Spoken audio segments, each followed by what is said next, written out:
Seems like we spent the first 24 days of October talking about how abnormally warm our afternoons have been, but here for the last about 6-7 days as we wrap up October, transition into November, things gonna actually feel like they should this time of year, and that means average high of 67 degrees. We are not even going to get up to 67 degrees for today. Still waiting on the clouds to break. We see right there over 7th range line a little peak of just a little blue. We're headed in the right direction there, and we will have some before it's all said and done, as our humidity has been very, very comfortable at 77%. And barometer actually on the rise. You see a barometer on the rise, and you go, hey, get out of here, cloud cover. Let's go. Get us up into the high 50s here. Tired of hanging on to that 49 that we have in Iola. 54 in Miami and in Carthage. Let's roll 55 in both Parsons and in Cassville. Now, go back if you were outside yesterday morning. My goodness, we're talking about anywhere from 20 to 24 degrees cooler right now than what we experienced over the weekend, and that will put us right smack dab among the biggest temperature changes in the entire United States right now. Starting to see it break just a little bit down there to the southeast. No precipitation. Will be on the dry side for not only today and tomorrow. That is not the case out on the west coast. Let's go ahead and talk about what these terms all mean that everybody's been throwing around. Bomb cyclone, bombogenesis, atmospheric river. What's it all mean? Let's put it into colors, and it makes it a whole lot easier to explain. See that big low pressure system right there hanging off the Pacific Northwest coast?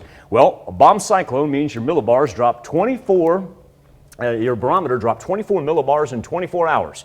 Usually, we use the term bomb cyclone or bombogenesis when we're talking about a big nor'easter off the east coast, but it can happen on the west coast as well, and that's exactly what it did. And so what does it do? Well, it draws in all this moisture from the Pacific. So when you hear the term atmospheric river, what does that look like? Well, there it is.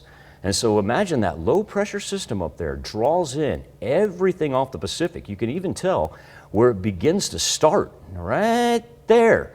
And then as it sweeps back around, the water moisture and the water vapor that we show illustrated on the map, it indicates it's not going to stop anytime soon.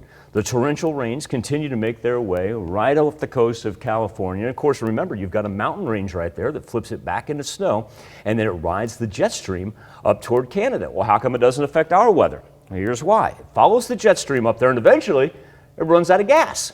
All that moisture's hit the ground by then. And so what happens, you see where the moisture turns into purple, indicating the dry air?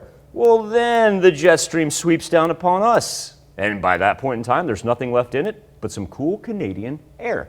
And so that's why it has a tendency to stay on the other side of the Rockies. Speaking of a little warmth, and hopefully we can pick some up here in the next couple of hours, I'm still going to go highs in the low 60s this afternoon with those late afternoon, early evening sunny skies as well.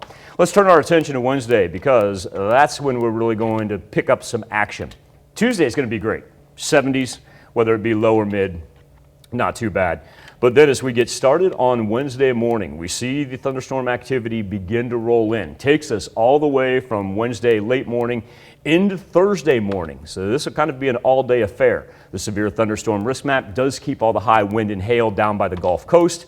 But coming off of what we had just at the end of last week, look at this.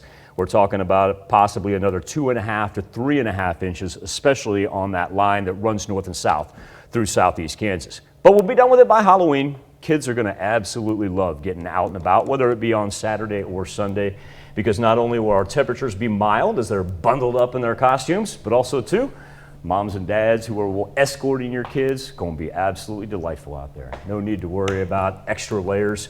And really no need to worry about any precipitation.